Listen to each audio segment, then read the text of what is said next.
Welcome everyone. This this podcast is going to look a little bit different. It's just me, so I've got to find a way to fill all this time just by myself. Um, I've been thinking about doing a solo for a while, pretty much since the beginning. But I was like, how am I going to do one by myself? Is it going to be weird? And it does feel a little weird, but it's probably something I need to practice at and get good at in case I want to discuss things alone or whatever that might be. But today, I figured we would kind of dive into my life up until this point, my 28 years here on this earth, and just kind of give you my life story. So I'm going to start all the way back when I was a kid. I was born and raised in Pierce City, Missouri. Been here my whole life. Went to school, preschool through senior year. Growing up, I lived out in the country, which was amazing. I, for a short period of time, did live in town, which was okay, but I back out in the country, and there's just something nice about living out in the country, kind of secluded. I mean, now I'm pretty secluded. We got neighbors, but live off the road, and it's definitely nice versus living in town. I mean, living in town, you got benefits, faster internet, gas station, convenience stores right there. But I love living in town, out in the country. But grew up just outside of Pierce City. I had one older sister and two younger sisters, and we were all pretty much involved in sports. I'm not really sure what age T-ball starts, but I remember that was my first sport. I'm going to say, man, it had to be preschool age. I mean, it was pretty young. I actually had to go to Monette to play T-ball. Pierce City didn't have anything like that. So I went to Monette and played T-ball and really enjoyed that. I remember really enjoying that as a kid, and that transferred into once Pierce City's, or they always offered it, but they only offered it at a certain age.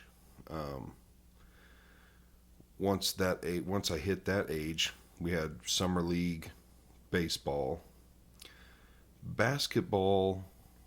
I think must have been during the school year. I can't remember. And then third grade is when you could start playing football. So from whatever those ages were, really can't remember, all the way up until, let's see, I played baseball until, see, damn, this is when it's nice having someone else that did that stuff with you. They could remind you the ages and the grades that stopped, because summer league baseball, you can only play summer league until I want to say sixth grade. I want to say when you hit seventh grade, somewhere around there, it went from summer league to your actual school. And I think let's see, no, it must have been eighth grade, because I think I quit playing right before it switched to school league, which, yeah, I think was high school. Basically, I just didn't really care for the coach, and started realizing, like, oh, if I want to have gas money, beer money, whatever it might have been, it was like I'm gonna have to work. So played baseball growing up as a kid. Always loved that. Played third base and catcher, which I love playing catcher. That was really fun. And then played basketball too up until probably sixth or seventh grade. I quit it before baseball. Enjoyed it. I really don't remember why I quit it. I don't know, I wanted more time, maybe. I mean, playing three sports, anyone that's played three sports realizes you have no break. I mean, especially if it's all during school. If some of it's summer league, that helps a little bit. It kind of spreads it out. But if it's only during school, you have absolutely no you time. It's from one sport to the next. What little off season there is normally filled with, like, you're transitioning. So like if football's ending, basketball's beginning. Well, like even if basketball doesn't really start for a month or so, they've got you, in early camps and getting in shape and stuff like that. So that to me was just like, it sounds like so much. And like I said, I needed to work, but I never had like a real job. I'll get into that too. But football, I played football from third grade all the way through high school. Third through sixth was called Mighty Mites. Then once you hit seventh grade, seventh and eighth grade played, and then ninth through 12th. And football I really enjoyed. I remember my freshman year, which I didn't go to any of the camps my freshman year because I spent that summer working with my dad. And I remember day one, Coach Weatherly, we were over there. We had these chute things that you'd kind of have to get real low and kind of, I don't know how to explain it, crab walk or something like that through it. I mean, it was under a tree, so that was nice. It was shaded. But we must have been going through a drought or something. I mean, it was just dust over there. And we're going through and through and through. And I looked at one of my buddies at the time, and I was like, if we go through this thing one more time, I'm quitting. Like, I was so tired. I can't even describe to you how tired I was. But right before that happened, they blew the whistle, and I was like, okay, this was meant to be. I'm going to stick it out, which, God, I'm so glad I did. It was so fun. We have a lot of good memories playing football. I think that's definitely, it sounds so cliche to say, like, oh, these kids don't realize how fast time goes or what they're going to miss, when it's over, but it's so true. Like, oh, man, it would be amazing to suit up one more time and just go out there and play some ball. It was so fun. But besides that, I mean, I had a good childhood. I had a normal childhood. My dad worked. My mom was a stay-at-home mom. Our summers were typically, we had a pool and we had a little concrete pad with a basketball goal. I mean, we were outside all the time. But we also, not so much my sisters, but I played video games too. So, I mean, you spent a lot of time outside. You'd spend a lot of time inside playing games. We'd have friends over and, stay up sometimes stay up all night, not even sleep, just, playing Call of Duty or stuff like that. I mean, I got into games pretty young. I don't know how old I was, but I remember we had a Sega, and I would play that thing. I don't even remember whatever happened to it, but went through PlayStation all the way to PlayStation 4, had a Xbox or two. I've always been into games, but I've always been into like outdoors and games. Which when a lot of people hear like, oh, you're into video games, like they think all you do is sit inside, play video games and stuff. It's like, no, I definitely enjoy doing both. Definitely. Like I like to hunt and fish, mainly trout fish. But I like to play video games too. I mean, I can go out in the woods, sit for hours, just waiting for deer, listening to the noises, watching squirrels, stuff like that. I could sit on my ass for 12 hours and play Fortnite. I can do either or. It's no big deal. But yeah, growing up, we were pretty active kids. We all played sports, even in the summer times. If if it was the weekend or maybe you didn't have a game going on or something, I mean, we were outside. We were walking down to the creek, just stuff like that. But yeah, we had a good childhood. And then I would say right around. Well, let me start off by saying, I think me and my buddies, I mean, we all do the same thing. We were good kids. We drank and stuff, but in comparison to what could have been done, we were good kids. I would say, I think it was about 7th grade, we would start sneaking beers from someone's grandpa, or, someone would get some money and you'd find a upperclassman or an older sibling and someone would get you beer. I mean, we were ornery, but we were good. We were good. My sisters didn't really do anything like that. That was just me. But yeah, I mean, I don't know. I don't know what some people would think about that, but I'm like, I think that was not that bad, considering what could have what kids that age could have been doing, or maybe kids now are doing. But yeah, I mean, we'd play football, and man, after the games, it'd be like we'd already know where we're all going, and hell, you'd have beer hidden in your truck, or we'd go have someone drop it off in a ditch, and we'd go pick it up, just stuff like that. But those were fun times. But graduated from Pierce City. I was like top 30, something like that. Not bad at it, like 35. But let's see, I moved out it was my senior year, but it was March, April. I want to say it was late March. Me and two other buddies, one still in school, one just graduated the year before. We moved out into a house in town. And that shit was crazy because we were seniors in high school and we lived in our own house. So as you can imagine, that was just party central. Everybody was like, dude, we got to come over. We were like, guys, come on over. This is epic. We have no one telling us what to do, when to go to bed. You can't do this, can't do that. Which, it was a lot of responsibility, and we were working and stuff, but it was definitely awesome. Awesome. It was short-lived, but it was awesome. Basically, I just... well, we were going to school.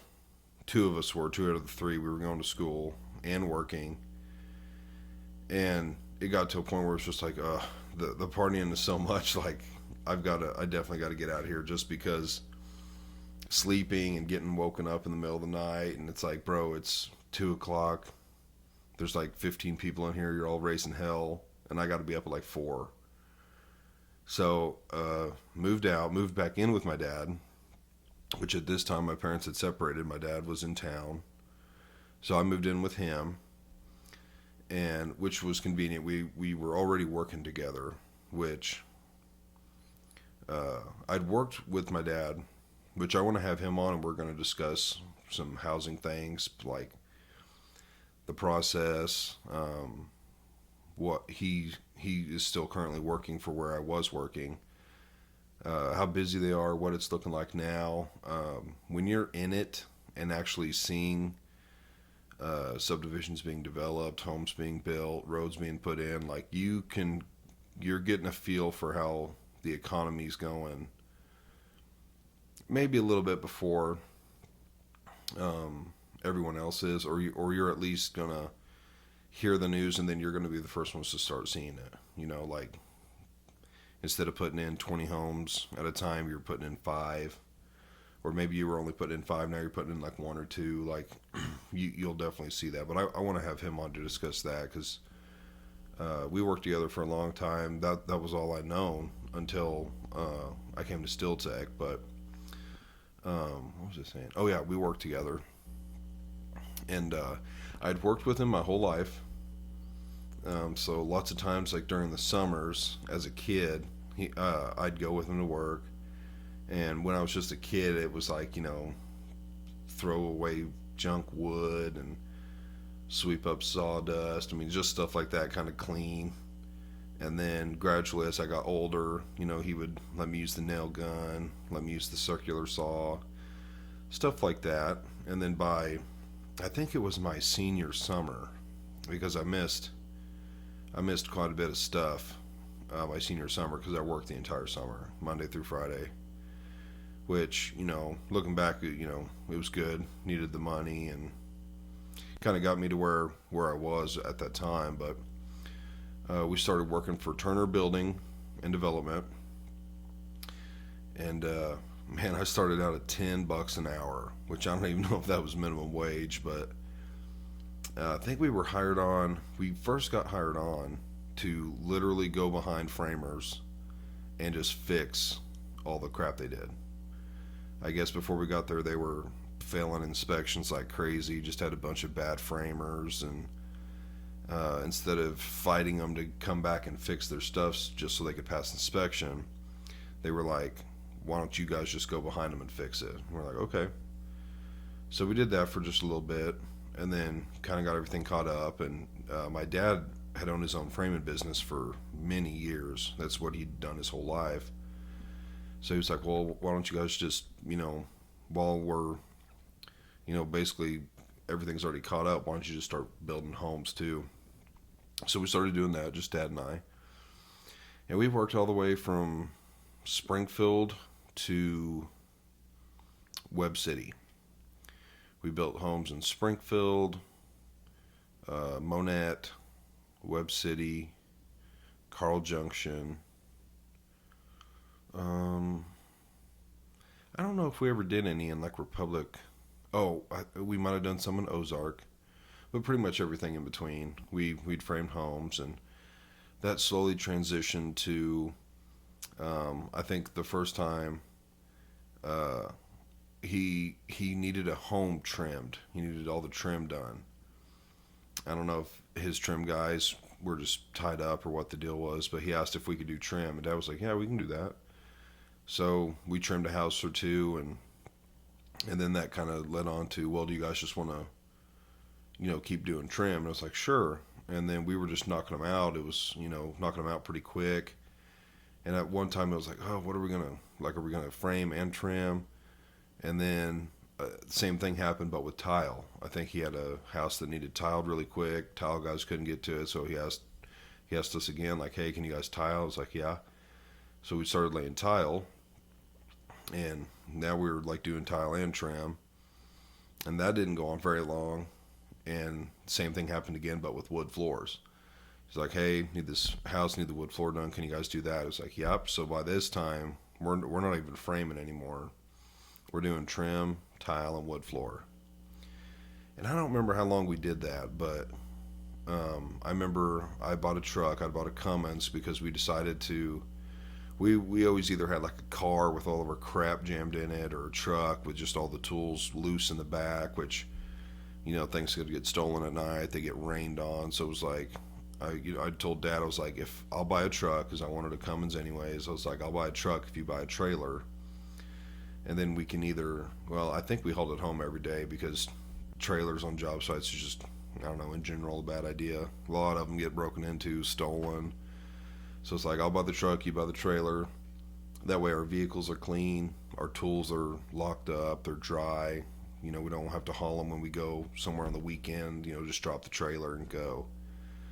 So we did that.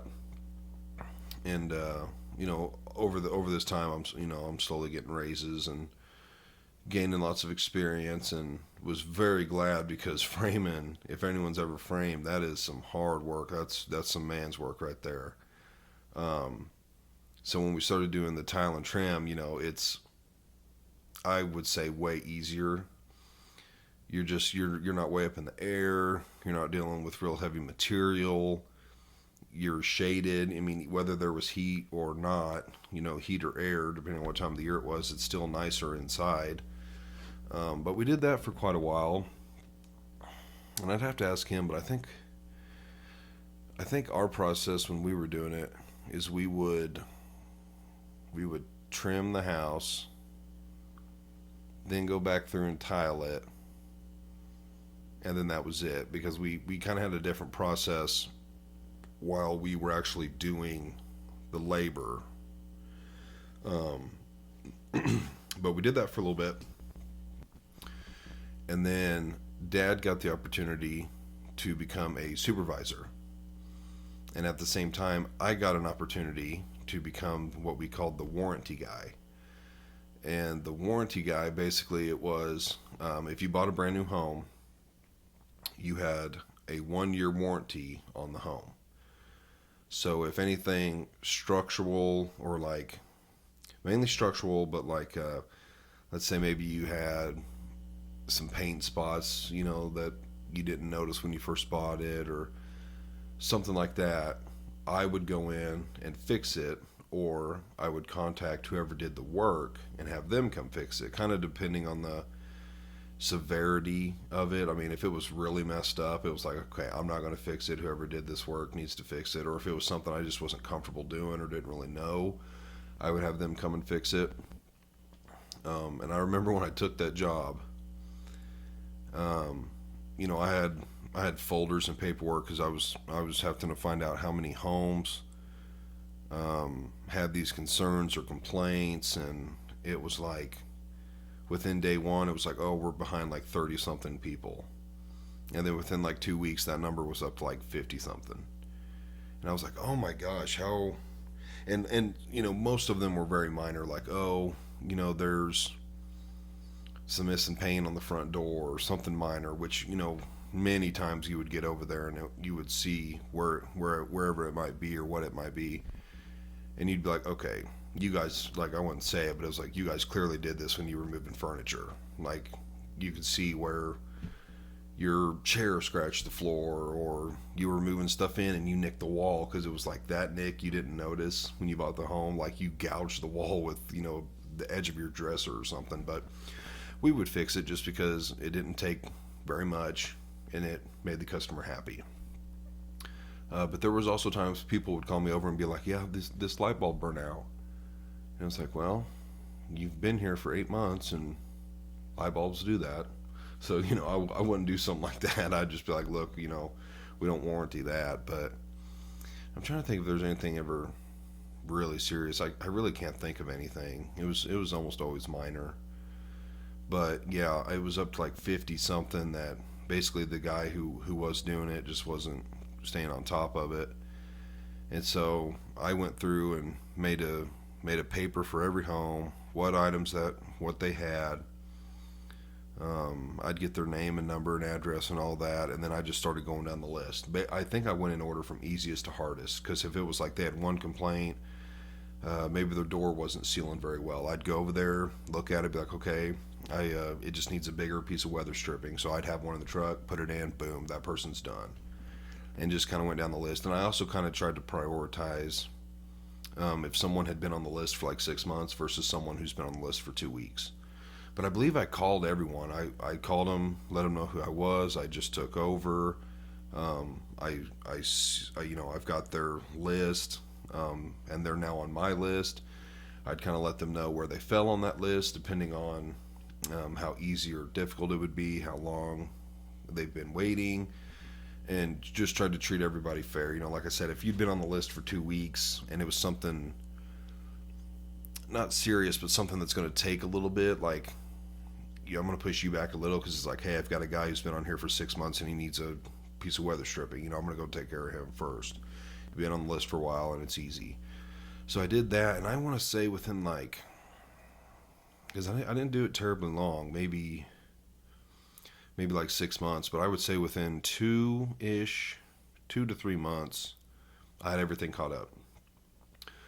Even the new things that I was getting, because as I started that job, we were getting new people calling with stuff, so got it completely caught up, which I was really proud of that, because it was there was a lot of people. It was a long list, and I don't say a lot of people as in like we were putting out bad homes, but like I said, lots of times you could clearly tell, like, oh, that's weird, there's 4 scratch marks led right to where your sofa is sitting, stuff like that. But we'd fix it, and I got it all caught up. And then I think it was, I don't remember the year, I could do the math, but I was 20. So again, this all wasn't very long, because I started when I was 18. I started in May of 2014. That's when I graduated. Went straight from graduation to working there.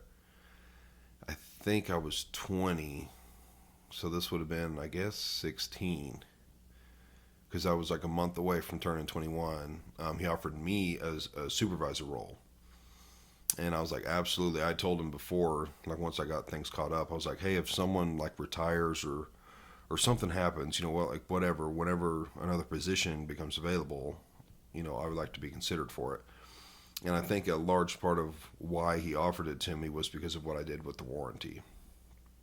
But yeah, I took that and ran with it. I mean, I had never done that, of course, but I had been around the trades long enough to know this is the order of things. I'd been around the guys in the trade, so I knew how everyone was and all that kind of stuff. But I mean, I used to have like these little tubs just full of folders and stuff, which later on I got a computer and did things totally different, but I had so many papers at the very beginning, but just basically got handed that and was like, run with it. So I really enjoyed that. I did that for, let's see, I did that for, was that only 5 years? Yeah, I guess it was 5 years. Yeah, 5 years. Which, man, I don't even know how many homes I built in that 5 years. If I had to take a guess, I would say probably over 150 for sure. Maybe 200. There was three of us, so it's not like we had anywhere from, at one time, I think a slow time would have been like only 30 going, and that was like really slow. To the most we ever had was probably 110, but again, divided between three people. But I mean, I remember one time we had around 110 homes, and I had like 50. I literally had like half the workload, which I loved. I mean, it was like a challenge to, keep that many homes going, but I really enjoyed that. Basically, what my role was is I was involved from start to finish. I was the one who would schedule the guys, let them know when the work's going to be ready. I would call the suppliers and make sure that they knew when it was going to be ready to deliver. I would meet with the guys, normally definitely at the beginning, and then depending on how long they were there, or whether I knew them very well or anything, I'd try to stop in and see them a couple times a week, because you've got, at the beginning I was spread all the way from, Carl Junction to Republic. And I also had, I had Carl Junction, Oronogo, Monette, and Republic. And so, like, if I had to go to Oronogo, I normally, I wouldn't, because we started in Republic, I wouldn't go to Oronogo, then come back. It'd be like, okay, if I need to be in Oronogo today, I'll schedule it for the later half of the day, spend the first half of the day in Republic, maybe stop in Monette, check some stuff there, go to Oronogo, finish my day there, something like that, just so I'm not driving so much and wasting gas. But, yeah, basically I just, was the leader of the project from start to finish. And I really enjoyed that because I like scheduling and kind of planning stuff. I mean, I could sit there and schedule a month's worth of work in a home in 30 minutes to an hour, depending on how fast people got back to me and how easy it was to schedule them. And it was like, okay, for the next month, I've got, these 5 guys coming in. They're going to be here for this long. This is when they're going to start. This is when they're going to finish. This is when materials get in there. And basically, I don't have to worry about that house for a month. I'll stop in every couple days, every day, depending on where it's at, where I'm needed, and make sure progress is going along. Once I got a computer, we had this program, and it would let me plug all that in, and then I could check mark it that it's done, or see that it's not done, and be like, okay, why is it not done? I'd have to call them. They might tell me it just took a little longer, or they missed the day, or I could see they started a day late, whatever it might be. But the good thing about it was I worked with these guys long enough that, I knew most of their tendencies. So like if a guy told me he'd be there Monday, I normally knew it'd be Tuesday or Wednesday before he'd get there, stuff like that. But most of them were, good guys and honest. And but yeah, I did that for 5 years. Really enjoyed it. The coolest thing was that my dad and I got to work together. So when we lived together, we obviously went to work and came home together. But even after I moved out, which would have been, I guess I need to cover that too. Moved out in 2018. He would still come and pick me up. We'd go to work, come home, he'd drop me off, then he'd go home. So that was really cool. That was the biggest thing. I was let go from that job just due to the economy at the time. It was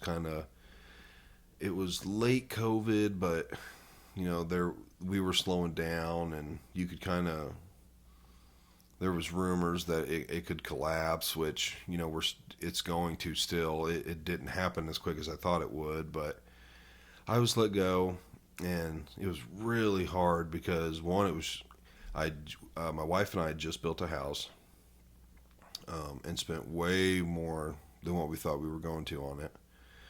We had a 6-month-old baby, our first baby, and construction and working with my dad was all I ever knew. So I'd always said, even back in high school, kind of going back to that I never had a real job. Like in high school, I cut wood every single year, and then mainly my I want to say like freshman sophomore year, scrapped metal, which back then, it paid pretty good. I think right as I got into it, prices had dipped just a little, but by the time I got out of it, it was like wasn't even worth it. But so I, always said I'd never had a real job, even in high school. I remember I went to Pizza Hut in Monette because I couldn't find anyone to cut wood with, and a buddy of mine worked there, and I was like, man, I guess I'll just go here. Like, he works here, it'll be cool to work with him. And I walked in and told him I was looking for a job and wanted to know how to apply and everything. And the dude was like, hey man, we're short staffed. You can start right now. Like, if you just take this out to your truck, fill it out. He's like, you can come back in, you're hired, and we'll start showing you everything. I was like, oh man, like, what are the odds of that? So I remember I took it out to the truck, and I'm looking at it, and I'm like, oh, I just don't know if I can do this. So there was one buddy, Laswell. I was like, I wonder if he'd want to cut wood. And I remember I'm looking at the application.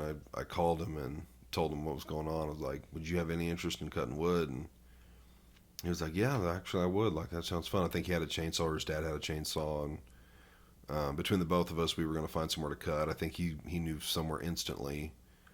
And I just left. I was like, no, this ain't for me. Like, I'm not doing this. So I went and cut wood. And 'cause I've always just been used to that kind of work, kind of harder work. I like brain work too, but I'm used to physical labor. Ain't nothing wrong with it.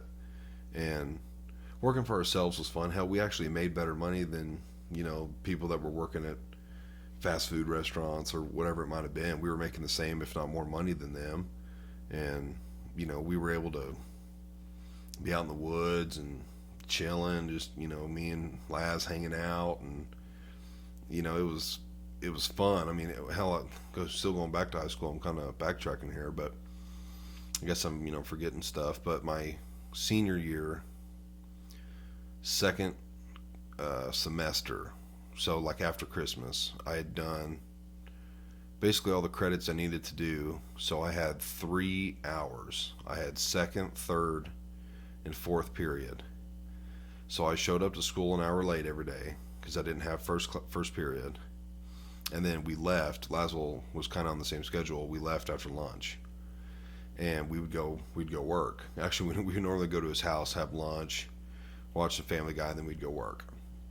And that was pretty dope because, I had heard of kids who were like, oh, I'm gonna skip out on my second semester, or maybe the whole senior year if they got done early enough. And I was like, no, I enjoyed high school, like seeing buddies and hanging out, and hell, especially the second semester, I had 3 classes, and I think one of them was art. So it was like, no, I'm just gonna go here for a few hours a day and then go work.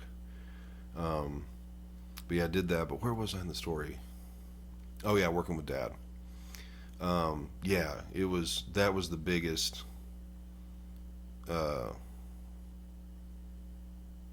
letdown when I got let go, because it's like, oh shit, like, this is all I've ever known. We go to work and drive home every day. We get to talk for 45 minutes each direction. So it was like, oh, really weird. Hell, I remember just, man, for like going home, I was just crying the whole time. I was like, I don't know what I'm gonna do. I never had to look for another job. I was already worried about, my finances and my baby, and which I will say, he took care of me. He paid me for a whole month. He was like, I'll pay you for a month while you're looking for work. So I was very grateful for that. I mean, I was angry at the time, and scared and anxious, but very grateful that he did that. Um, but yeah, so, you know, when you got that much stress on you, oh my gosh, men carry a lot of things that I don't think women or society see or understand. And men do that, just because they don't want people to worry about them, or don't want their spouse to worry about them, or whatever it might be. And I did the same thing. It was like I'd put on a brave face, and then she'd go to work, and it'd just be like, oh, you just sit at the house and couldn't sleep, couldn't eat, but I mean, there's a lot of responsibility. um you feel like a kid. I mean, hell, I still feel like I'm just a kid. I don't feel any different than when I was 16, 17, 18. But all of a sudden, it's like I've got this house that I built, a mortgage, a wife, I've got a kid. It's like I've got all this responsibility, but it's like, when are you supposed to feel like an adult? It's really weird. But yeah, I pretty much instantly started looking for jobs. I was on ZipRecruiter, and I don't know what else, just kind of looking for stuff and kind of putting feelers out with people. And then I put it out on Facebook, and I remember my brother-in-law, said that Steel Tech was hiring. And I was like, okay, well, Mo works there, like I would at least know somebody. And then I don't remember if I remembered Thomas worked there or if he mentioned it. I don't remember. It was like, oh, okay, I know Thomas. And my biggest fear was I didn't want to work nights. I had never done that before. I was 27. I was like, I really have no interest. That's a younger man's game unless you want to work nights. I was like, I do not want to work nights. I've got a wife and a kid. I want to be home at night, and I don't want to work weekends either. I want a normal Monday through Friday, which I got an even better deal. But I wanted a normal Monday through Friday, home every night kind of job. And going to like a big factory or something like that, I was like, oh, I'm so nervous. I've never had to, get a job like that where you're clocking in and there's rules or whatever it might be. But I decided to go the Steel Tech route. Moses, really talked it up, said it was a great place. Found out that they work 4/10s, which I always thought was an awesome schedule, which it is. I absolutely love it. But decided to go there, and we interviewed a couple times. They do things differently now, but it was like a 2 or 3 week thing. They interviewed me over the phone. I went in for an interview. I went in for a lunch with Thomas, and then I went in for one last interview. And I remember the phone interview, I was a little nervous, but I mean, it's just on the phone, so I was like, it's not too big a deal. I had written some questions down, written some stuff that they said down. My wife helped me make a resume. I'd never made a resume, never needed a resume. The lunch was easy. I was just talking with Thomas and at the time Max, who has been on the pod, and he's a good friend. I didn't know him at the time, but Max was there. The last interview wasn't too bad. It was just a couple of us, but I remember the second interview, that was the big one at the office. I was nervous. I had never done that before. I'm not big on public speaking. And when I say public speaking, I mean even if it's like 5, 6, 7 people, like a small group, but it's like people I don't know. I'm not big on it. I'm fine with like chiming in here and there, but if it's like, oh, Sam, what do you think? And everyone looks at me, it's like, like I just don't like that at all. It's not that I don't like it. I hate it. It's terrifying to me. Like, heart's racing, shortness of breath, shaky. Like it terrifies me. I don't know why. I've always been like that. I hate public speaking, but yeah, I remember going into that interview just completely nervous. I even think I said like shit, and as soon as I said it, I was like, oh, why did I just say that? It just felt really stupid, but apparently it all worked out. They hired me, which was so grateful, one, for the opportunity, and looking back now, it's an absolutely fantastic place to work. I mean, if anyone's looking for a job, you have to be our kind of people. I mean, we've got permission to play and core values that you have to follow in order to work there. But it is an absolutely fantastic place to work.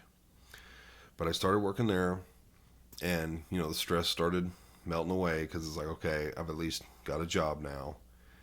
Uh, and was nervous starting, absolutely nervous to start, because again, it was like, never done this kind of work. I've always worked in construction. Um, I've never like clocked in somewhere, nothing like that. So it was way different. But I knew some people that worked there. It was during the day, no nights, no weekends, Monday through Thursday, 410s. I was like, this is everything I could have asked for. So started working there, and Dad and I would talk every now and then. He just, he was like, it's so weird, driving to work by myself and driving home by myself, and not getting to have those conversations we would have, which sometimes it'd be kind of quiet on the way home. We'd just be both thinking, or I'd be on my phone, or sometimes you would absolutely talk the entire time both ways, whatever it might look like. There was just no more of that, which we've both have adjusted. But yeah, with working in the trades, you're not going to have benefits. You're not going to have a retirement. You're not going to have any of that kind of stuff. So where I'm at now, it's got really good benefits, got a good retirement. So like long term, it's absolutely the right choice, and I'm grateful that God put me here. Short term, or not short term, but like basically, would I go back and change it? Like, would I be like, oh, it would be financially smarter, like long term, to have started at Steel Tech when I was 18? Would I do that? No, I wouldn't. Working in the trades taught me a lot of things. It is the reason I was able to build my house. I did get a lot of good deals and worked, had the opportunity and the availability to work on it myself. I wouldn't have known all of that if I didn't have that opportunity. I wouldn't have got all those memories with my dad, and driving to work and working together, because we worked together for years. I mean, even when we were supervising, we weren't around each other all day. We would, I would drop him off at his truck in the morning. We'd split our ways, then meet back up at the end of the day. But we would occasionally see each other during the day, or one of us would need something from the other, or we'd just call, talk, or, hey, what's so-and-so doing, whatever. So I wouldn't trade any of that for sure. There's too many good memories, experiences, learning. So I wouldn't trade any of it. But I'm so grateful that I'm at Steel Tech now, which I've been there almost a year. Actually, right around the time this pod will come out, I think it'll be just about a year. So extremely grateful for that. I'm trying to think. Oh, I need to backtrack a little bit. So while working construction and everything, I had been, I guess I can go all the way back to then. When I met my wife in, let's see, it would have been 2009, freshman year, started freshman year. She actually lived in Pierce City, but she went to St. Mary's up until high school. So I met her in 2009. We started dating in 2010. I ran into her our sophomore summer at County Line.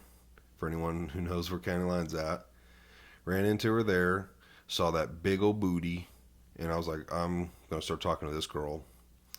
So it was probably a couple months later. We were in school, started talking, started dating, and been together ever since. So that's, what are we up to now? 2009. Would this be 15? I think it's going to be. It'll be 15 years together in October. And it'll be 6 years married in May. So we've been together for a minute. And I'm going to have her on, so I think I'll dive deeper into our story, because I also don't want to say anything that she wouldn't be comfortable with. because we've been married for 6 years, but definitely had ups and downs. We're in an absolute fantastic spot now. Um, but had our ups and downs, but I want to save that for when she's on. I don't want to say anything that she's not comfortable with. But yeah, so we've been married for 6 years, and it was funny when we were building the house. We had always said we wanted to build the house, live in it for about a year, and then get pregnant. And I remember, I think, I think we were set up to go to the bank in like a couple of weeks or a month or something. I'd already contacted them and told them what our plan was, and this is when we were going to be available, yada yada yada. And it was like, okay, we're going to go in like roughly a month. And we were living in our old rent house at the time, and she had made this box. It had like the typical dad, I don't know what shoe that is now, Reebok, or I don't know. It had that and like a onesie in it and a few other things, and told me she was pregnant. And I was like, oh my gosh, we basically already committed to building a house, and now you're pregnant. So we did the math, and it was like, oh, we're probably not going to be done by the time we have this baby. So, which I want to get into the actual building of the house more when my dad is on. We're going to talk about building the house, working together, what the housing industry is looking like now. So I won't get into too much about how we built and everything, but it was funny. She was out there working, pretty much every day, pregnant. I think, let's see, we had Parker on a Tuesday morning at like around 3:30 in the morning. The Saturday before, she was out here, sweeping up, picking up lumber, or I don't remember what stage we were in at the time, but she was, picking up trash, sweeping, just working. That's just how she is. But so now I'm at Steel Tech, and it's really great. I'm trying to think if there's anything that's happened in between then. I'm obviously forgetting so much. There's like so many stories that I could tell, but I'm just trying to give like a brief overview of who I am, the Sam Crow, aka BigGrizz. But yeah, I want to talk more about that with Dad when he's on, about how we built the house and all this, and dive deeper into our relationship, Maddie and I's relationship, when she's on. But looks like this one might be a little bit shorter. I don't know. I've been nervous about doing a solo. Obviously, like, if I do solos in the future, it's going to be over a topic, whether it's something I pick, or someone maybe in the comments is like, hey, I want to hear your thoughts about this, or someone at work or something gives me an idea. But I've been wanting to do a solo, kind of get it out of the way, just to say I've done one, kind of get a feel for it. Obviously, this has been, it looks like almost 49 minutes of just me talking. It's obviously easier when you're kind of splitting that responsibility. And I don't know, I feel like I got more comfortable towards the end. The beginning, I maybe felt a little nervous. I don't know, but I don't know. There's so much I'm leaving out, but I don't really know how detailed I should go. But yeah, this is the first solo. I'm sure there's more to come. It's like 10:30 on a Saturday night. I was just like, I should go do a solo. I've been putting it off for too long. I was supposed to do one weeks ago.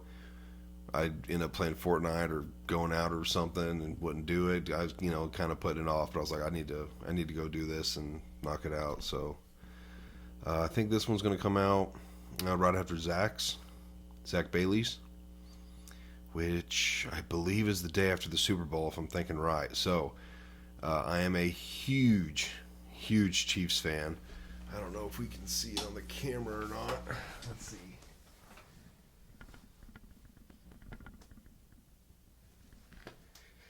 I've got a Chiefs tattoo with each year they've won the Super Bowl. I actually don't have the most recent Super Bowl win added yet, but this Super Bowl win will be a good excuse to go in and get tattooed. Actually, I have another tattoo on my right knee that I did myself, and it's just a little Chiefs logo, but Yeah, I'm an absolute massive Chiefs fan, so hopefully this will be released on Monday and I'll be in a good mood. Either way, I'm taking off work to either indulge in the victory or sulk in sadness. So hopefully we get a dub. And I probably need to do a podcast with my mother-in-law over the season. I think that'd be a really good one. She is also a massive Chiefs fan, so I'll see if I can convince her to come on. But I think for episode 10, that's it. I think I'm gonna wrap it up just a hair early. Like I said, this is my first one. It's kind of a learning experience. I've watched podcasts where people do solos. They normally have people behind the camera. They kind of bounce ideas off of while they're doing it and talking with them. And they've got so much more experience than me. But I think for the first solo, this one's pretty good. Well, it's okay. I feel good about it. So, all right, guys. Thanks for watching. Hey, YouTube, Spotify, like, share, subscribe on all of them, please. It really does help. You can also find me on Facebook and Instagram, Grizz Nation Podcast. For real, leave comments on the videos. Hit me up on Instagram or Facebook. Like if there's something you want to hear me talk about, whether it's a solo or with someone else. If you think there's someone that I need to have on, I've got people that are wanting to get on. I've just got to get more dates when I'm available and send it to them. If you're someone that wants to be, on the podcast, let me know. If it's, excuse me, I don't want to put this rudely, but if it's like, if I don't know if we can keep the combo flowing, like if maybe I know you a little bit, but not very well, and it's like, I don't know if you're going to be a good talker or not. I might not. It's nothing against you, but if you're someone that wants to be on, just let me know, and we'll see if we can make something happen. So, all right. Thank you, guys. We'll see you later.